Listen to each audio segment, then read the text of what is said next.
edge, doesn't it look spectacular? Yeah, it's awesome. Absolutely beautiful. Meanwhile, Lucas de Grassi looks like a space cadet. That Audi on board with him in the R8 LMS. And my favourite helmet to date, for sure. And there is the man they call Mr. Macau, Eduardo Mortara. The reason they call him that is he just keeps on winning. Doesn't matter what he's in, he's always in with a chance, Edo. And he's had a disappointing qualifying. He's one of my surprises, as is Laurent Vantour. Winner from last year. Driving a Porsche this year. Yeah, I think that's a lot of the story, to be honest. Porsche have struggled here in the last few years. Porsche have just not, for whatever reason, just not got to grips with being competitive. And it's been an Audi fest and a Mercedes fest. This car so far in the 2 free practice sessions has been quite a story. Carries the number 1, but it wasn't the driver at the wheel of the car that got the number 1. It was Laurent Vantour, who has changed manufacturers and is driving with Porsche. However, at the wheel of the number 1 car is a rookie, Robin Frinz, a pretty impressive rookie, if anything. It's a while since he's been called a rookie. Yes, it absolutely is. But anything he turns his hand to, championship-wise, he tends to win. The big story, of course, of the previous practice was Marcus Pommer going from 17th to 3rd fastest. Now, that was free practice. This is qualifying. Robin Frinz at the wheel of the spectacularly liveried Audi R8 as he makes his way on the first flying lap through the tough middle sector on the gear circuit. Robin Frinz, just a potted history. Won Formula BMW Europe in 2010, won Formula Renault Euro Cup in 2011, won Euro Series by Renault 3.5 in 2012. In 2013, he was a GP2 Series driver and Formula 1 test driver. Same in 2014, being a Formula 1 test driver. Never made it onto the grid. However, in 2015, won the Blancpain GT Series and won the GT Series Sprint Cup in 2017. Tends to do winning. Yeah, that's his specialist subject. For Mastermind, winning. But the other part of this, and I talked to Eduardo Mortara a couple of years ago, in fact, about this Audi R8, because, of course, he's won in that, now with Mercedes. But I said, what is so special about the R8 here at Macau? What makes it a great car to drive around here? And he said, quite simply, balance. You need a good feel, a car that gives you feedback every corner, every corner of the car, at every corner. And he said, and the Audi is compact, it's not got a long wheelbase. It's just one of those cars that really gives you the feedback you need to be able to react and to move the steering wheel as you want. And I think that's, well, certainly one of the advantages that Robin's using right now, is that this is one of the great cars to use around this track. Benchmark time by Robin Frinz, 2:23.321. Another thing we should talk about, Augusto Farfus earlier on today, very, very quick indeed in the 18th BMW Art car. A unique car, this, the BMW M6 GT3 car. It is the Art car, the 18th. It may look like a carbon fibre car with not too much art on it. It's a virtual reality, augmented reality car. There is an app which goes alongside the car. If you're lucky enough to see the car here at Macau, you point the app to the rear of the car, and all of a sudden the lights appear, the colours appear around the car. It's a beautiful artwork by Chow Fei, who is a local artist to the region and will be here to support the art car and Augusto Farfus on Sunday. Well, nerds unite. I know a certain John Massengale will definitely be like downloading that app and using it merrily, because yeah, that's one for the nerds and one for the future, because it is pretty special. And we've seen some pictures of the car itself. Rafael Marciello has the fastest first sector time at 23.4. Really impressed with him so far. Here is that number 18 car, the BMW. And the other side of that story is not just the artwork, but he's also representing one of the most famous teams ever here at the Macau Grand Prix, Schnitzer, headed up by Charlie Lamb, and Charlie happy to be back at Macau this weekend. Last time Schnitzer and Charlie Lamb were here 2009 in the World Touring Car Championship, and he was in a very chatty and relaxed mood, looking forward to the weekend. I asked him for some predictions as to what was going to happen, and he said we'll find out when the cars go on track for the first time, and as yet we haven't really got a positive opinion about which car is going to triumph this weekend. Whoa! And just as we built up Robin Friens, he has hit the wall at the famous Macau Fisherman's Bend, and he isn't going to get his pole out and go fishing this time, because he has come to a very nasty halt. And I hate to say it, but as a rookie coming to Macau, I kind of thought that at some stage that may happen. Well, we need to see how damaged the car is. I would say fairly badly. Augusto Farfus goes top in the BMW, 220.068. Sparks flying off, I noticed as well, as he bounced across the curbs. They've definitely lowered it as low as they can, and definitely putting some downforce on it. Augusto knows all about this car, having competed the M6 around the world in various GT races. It's in conjunction with the full-time DTM drive that he has with BMW Motorsport. Raffaele Marciello goes second place, the Italian, with a 220.7, so still gap of over half a second between the leaders. I want to see another glimpse of what's happened to Robin Friens' car, because it's pretty much damaged. Mortara, here he is. He's back in the seat again. And Eduardo Mortara, an unbelievable record here. Won twice in Formula 3 and has multiple GT victories to his name. And again, well, look at that lap, 1.1 seconds. There's Robin's car, and look at him smashing it. Trying to get it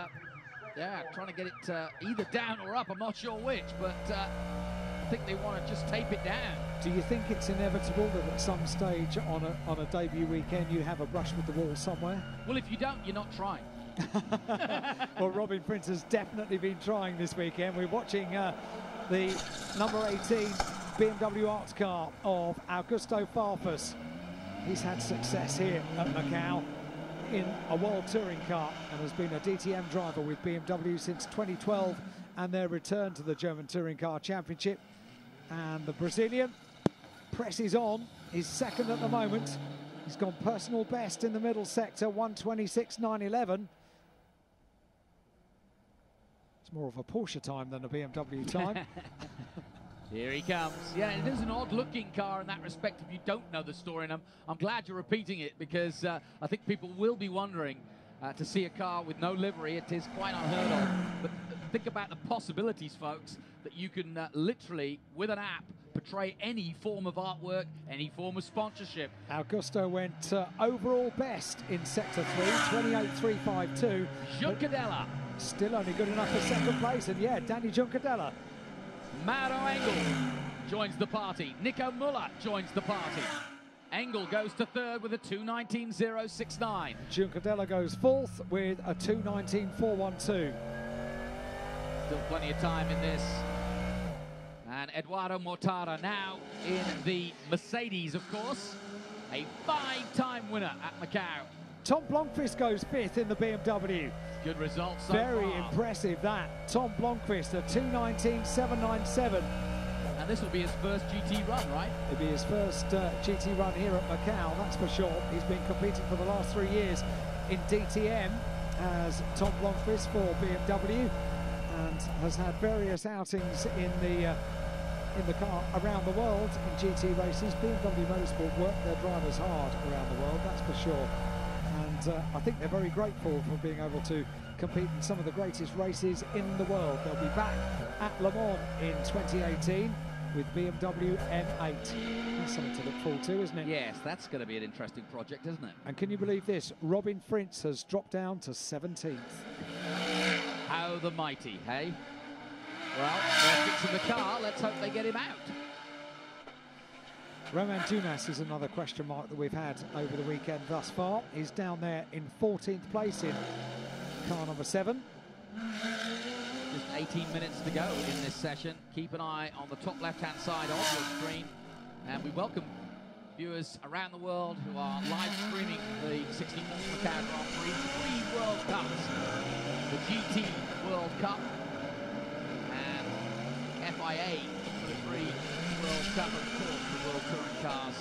So an unprecedented bunch of world championships coming your way over the weekend. Mercedes Juncadella, currently in 4th place, has gone purple in the middle sector, 1:26.258. That's good. And when you can think that Maro Engel did a 26.5, he's some 0.3 up on that time. So yeah, we'll keep a watchful eye on the end of this lap.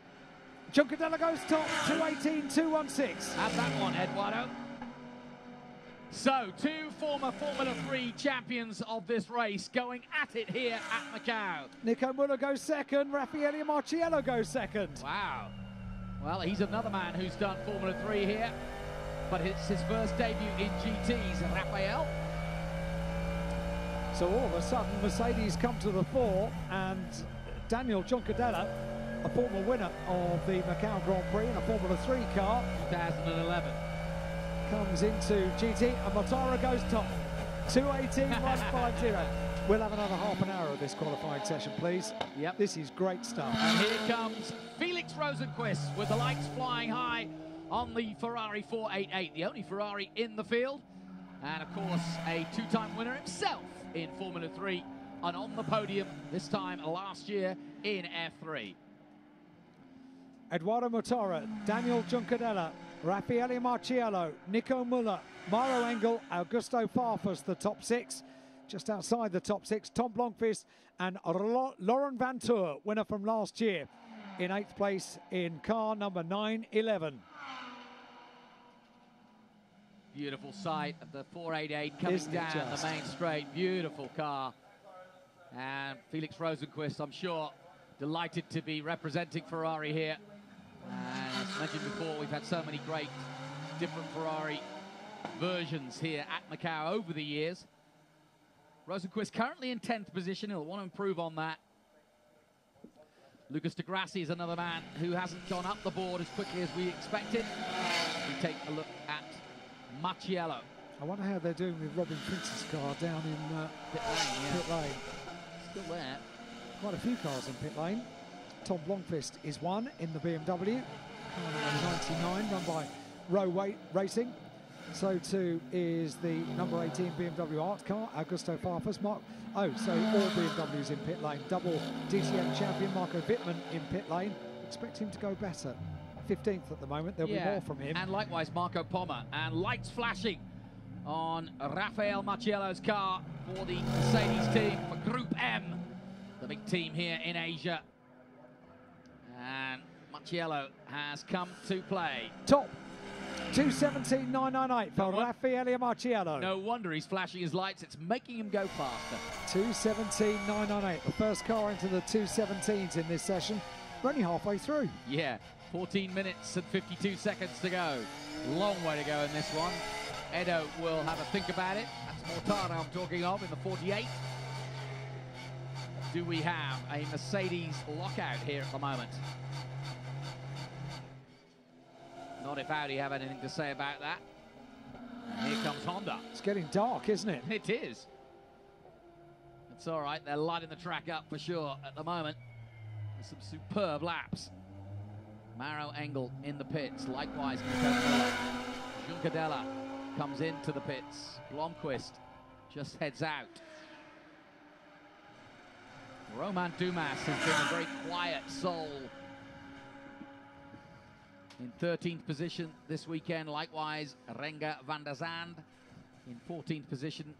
And another man you just mentioned, Marco Wittmann. It's a real who's who of GT racing. Such a depth of talent in this field. It's absolutely fantastic. What a race this is turning out to be. What a feature of the Macau Grand Prix weekend is the FIA GT World Cup. Absolutely fantastic. Well, to be fair, GT races have been part of the history of Macau all the way back to the very beginning. And it became a competition early on to race the fastest lap around Macau. And so people brought Mercedes and the latest iteration of a Ferrari. Back in the early days, the Triumph TR2, the first car to win the Macau Grand Prix, but that's how it became competitive. That's how it became so prestigious, is that everybody said, well, we've got to get a better car, we've got to get a faster car, and we've got to bring the latest car. And so it became a competition between drivers from Macau and Hong Kong to bring the latest Porsche, to bring the latest Ferrari, and it's gone on for 64 years. First time view of Darrell O'Young, who's way down in 17th position and not where Darrell O'Young should be. Been an easy weekend so far for the Hong Kong driver, who's had such success here. Eduardo Mortara has gone purple in the middle sector. Yes, and that could be going red-faced for Marciello. Here we go. Here he comes. Smooth as you like, here he comes, Eduardo Mortara to the last corner. Little bit of oversteer there, almost touches the wall. And the sun going down, but Mortara is going up. 2:17.6 by the Italian. He can always turn it on, can't he? 12 minutes remain. Eduardo Mortara on top of the order. 2:17.657. Raffaele Marciello in the pit lane at the moment, 2:17.998. Daniel Giancadella, 2:18.216. And he's tightening the belts. That's how hard he's pushing. Nico Muller, another one of our DTM drivers, 2:18.815. Mauro Engel, 5th. Augusto Farfus, 6th. And there's Robin Friend's car. Finally, we're getting a look at the repairs continuing with Audi, and they are doing everything they can to get him out.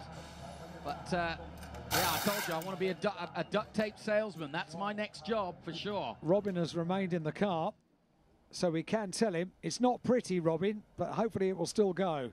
And you can absolutely bet that if Robin Frins has got the car working properly, he'll be way up the order. At the moment, he is penultimate. So everybody going out by the looks of things for another run here with 11 minutes to go. A lot of O's out and a lot of flashing lights. Farfus this time, flashing down the Mercedes in front of him. He's still a long way back to be flashing his lights at him. He's doing that, yeah. Just saying, this is my quick lap, so please let me go through onto it because you're not. And it worked. Very good lights on the BMW. And they did light up the mirrors there. So Augusto Farfus can continue on his way through Lisboa, up towards San Francisco Hill. Here we go, we're going to follow the BMW round. The 18th art car in the rich heritage of BMW Motorsports art cars around the world. And this the first augmented reality BMW art car. And one man who knows this circuit is Farfus. He's raced here and knows how to stay near the walls but not touch them. That's what the key to touring car racing here is, and that's what he was a huge exponent of for many a year. Much success. In fact, we were looking at the all-time World Touring Car victories, and he's just a few behind Andy Priaulx, a three-time world champion. He's just never had the World Championships behind him, but in terms of victories, Farfus just as good a driver in many, many ways. Wins races in DTM. He's had a difficult year this year in DTM, but they never question his speed or his ability. Just not the best of years for Augusto. Makes his way out of the tricky right-hander. It's caught a few out today at Police and Moorish, and then into the long left-hander at Donna Maria to lead down towards the Melco hairpin. No overtaking. Most unbelievable hairpin anywhere in the world. It is actually the tightest corner in motor racing. Down the hill towards the end of Sector 2, and that's not going to be any kind of personal best for Augusto Farfus, a 1:28.253. He may be working up to the ensuing lap after a pit stop. So Augusto Farfus coming up towards the line, and I reckon he's probably got clear track in front of him for the lap that he's about to go on to. I was going to say, a lot of people now going for laps, and this is the last hurrah, so to speak, for qualifying, but it's far from over. 2:17.6 they're chasing for Eduardo Mortara, who's had such a fantastic record here. Had a lot of bad luck last year and really was disappointed with the outing and didn't figure in the end, and he's come back to make amends, but he's come back with Mercedes, interestingly enough, and that shows you their commitment, because they picked the man who has been the most successful here in GTs, and they want him to do one thing and one thing only: win. Watching 911, Laurent Vantour, the Glass Bamboo Racing 911 GT3R. That's an interesting display of lights, isn't it? And yes, it is. And he's keen to get through neatly and quickly. He's currently in 8th position, is Laurent Vantour, winner from last year, a 2:19.851. Augusto Farfus, onto that lap we saw him onto, did go quickest overall in the first sector, a 23.370 for the BMW 18 art car. Marcus Pommer, who we just saw pop through shot there, is in 10th position, and he was all over the free practice session earlier in the day, and he just made show before the end of this session. And as you say, Farfus, a very quick first sector. Likewise, Nico Müller, 23.3. He's just gone quicker. So everybody now on their fastest runs here, and we'll await the second sector times as we look at the 99 of Tom Blomqvist. The road racing entered BMW M6. Up towards the line he comes. I don't expect a huge improvement here. It didn't go personal best in any of the sectors. Remains in 7th place. But that was the outlap, I have a feeling. 2:27.298 for Tom Blomqvist at the end of that lap. 2:19.797 is his best lap. Nico Müller has gone overall best in the first sector. And Augusto Farfus did not back up in the second sector. 1:27.163 after putting in the personal best and the overall best in the first sector. So Augusto Farfus is not going to improve on this lap, I don't think. Rosenqvist stays 11 after that lap. He's the man we're looking at now, with the lights blazing on the Ferrari as the sun has almost gone completely now. And we are almost in darkness here. Great way to finish the day here of Friday night lights here at Macau. Genius putting the GT cars on last. I reckon the organisers may well have had a feeling we might have some delays today. They've done this before. They might have done this before. Yes. Eduardo Mortara is on top of the times, a 2:17.657. Raffaele Marciello is second, 2:17.998. Yeah, this has been impressive. Making his debut here in a GT car. What about Maro Engel? Such success over the years here. And now in a very quick lap coming over for the Group M car in the Mercedes AMG. Crosses the line now.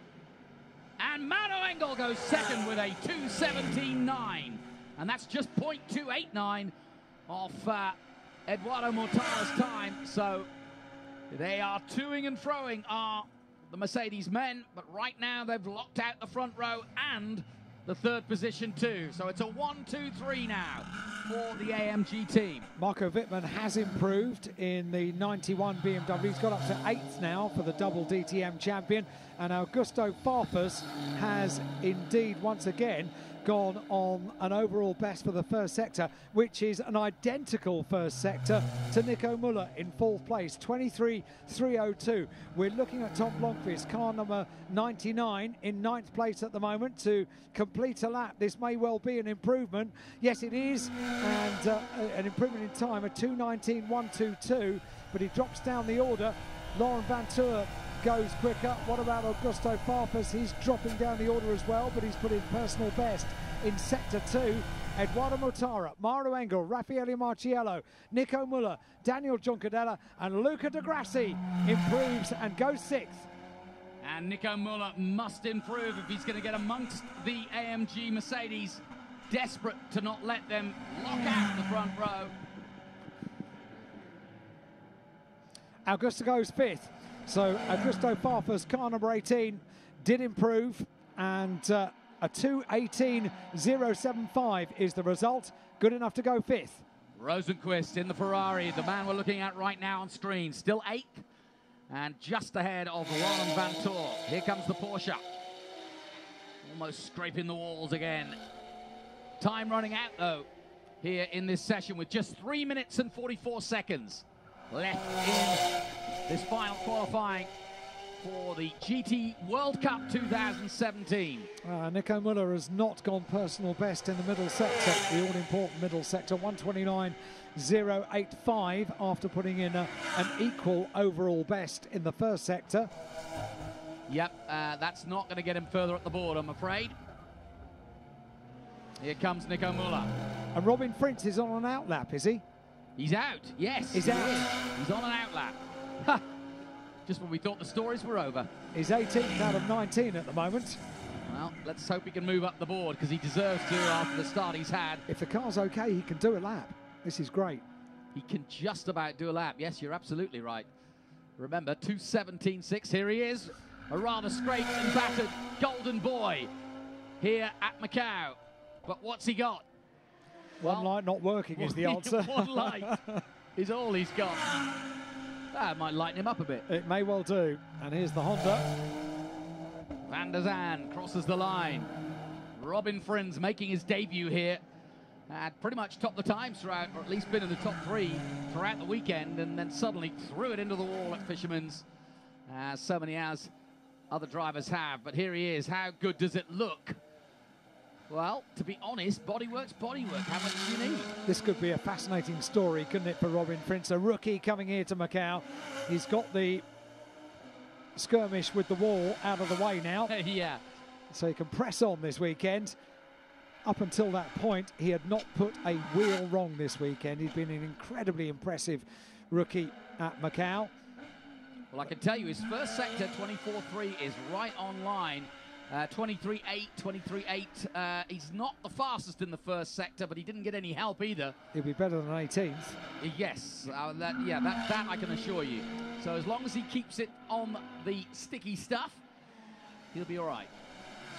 1:36 of the session remaining, and Robin Prince in the Audi R8 spreads his way around. And on this lap, without a question, he cannot afford to put a wheel wrong. No. Debris on circuit at our bend. We don't know how much. And also, he's got to pray that there are no major shunts in the closing stages. Augusto Farfus does the fastest first sector at 23.2. And Eduardo Mortara has gone overall best in the middle sector. He's going to go quicker. Daniel Juncadella goes second. Eduardo Mortara stays top, but improves. A 2:17.565 now for Eduardo Mortara. 3 former winners of the Macau Grand Prix in different junctures and at different times are all at the top of the board. Mortara, Juncadella and Mauro Engel, all winners here at Macau. Here comes Frins, and he has to avoid the damage on the track, and he's flashing the one light he's got. Because he's got one more lap. And he's got 33 seconds to make it round. He can do another lap. He will do another lap, because there was debris at Fisherman's, which he probably caused, but there was debris on the track which he had to avoid. And here comes Robin Frins. Does not improve on that lap. But he might now. Yeah. Let's see what his first sector time is. Augusto Farfus. Still waiting, by the way, for Augusto Farfus to finish that second sector. Went overall best in the first sector. Augusto likes sector 1, doesn't he? He does. Again and again, he's put in the overall best in the first sector. Well, clearly that BMW is very fast in a straight line, but checker flags out. Pretty much the history of BMW at Macau, isn't it? Lucas de Grassi has taken the checker flag. There's the BMW, just being overtaken by the Ferrari. And in fact, Augusto struggling in that second sector. He's got traffic, and there is Blomqvist ahead of him. And he also has to take avoiding action from that debris as well. So this isn't going to be any quicker for Augusto. He stays 6th. But a personal best in the first sector for Robin Prince, 23.831. 23.831 in the first sector for the repaired Audi R8. Oh no! A spin from Rosenqvist. It's Laurent Vantour, in fact. It's Laurent Vantour. Oh, that could ruin Frenz's lap, because it's going to bring out the, well, I don't know, but he got to go. It's just going to ruin Frenz's lap. It's in the final sector. Debris everywhere. Yeah, I mean, look. So we'll get an idea of just how quick this lap was going to be for Robin Prince, because he will be able to, unabated, complete sector 2, at least, sector 3. So but he's going to stay 18th, I'm afraid, my friend. This may well be so sad if Robin puts in a personal best in the middle sector, which I fancy he will. Comes down 1:27.377. Oh no! Oh, Robin. Now, here he comes into the danger area, so to speak. But he continues. And to be fair, no body in his way there. I don't think he did anything untoward. He'll come out of the last turn. What's his lap time going to be? He goes from 18th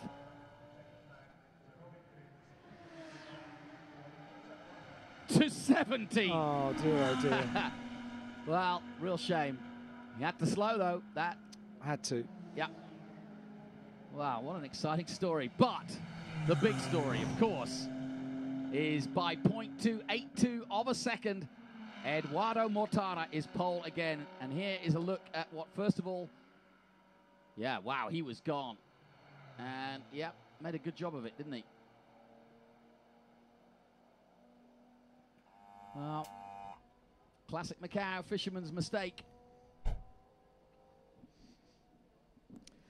What a session. Yeah, what a way to finish the day. It really was. So let's just catch our breath and let you know that Mr. Macau is where he usually is, which is in pole position for the GT race here at Macau.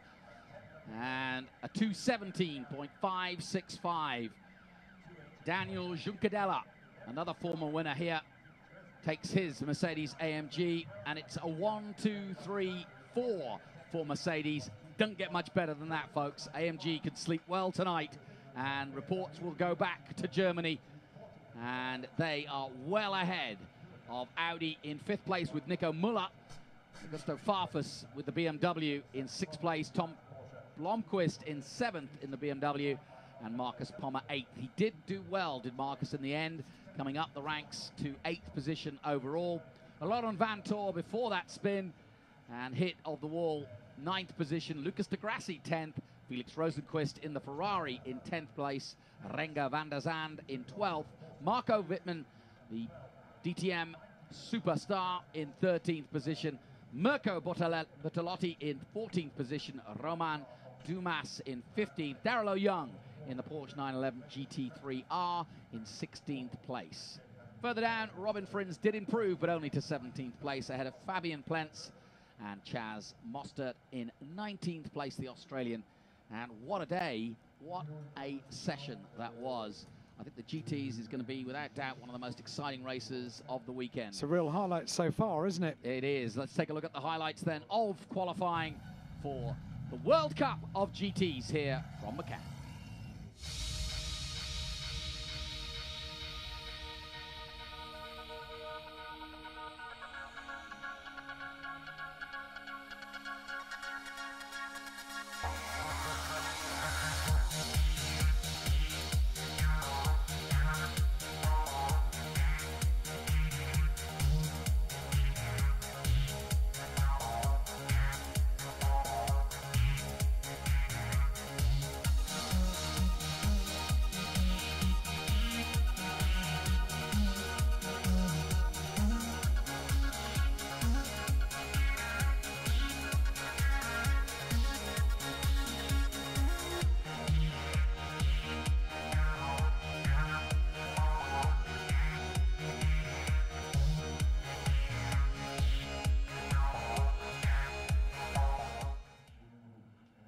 So then, that finishes our Friday night. And as it's Friday night lights here at Macau, it's time for the other gamble of this famous place where everybody goes to the roulette tables. We'll see you tomorrow for the 64th Macau Grand Prix.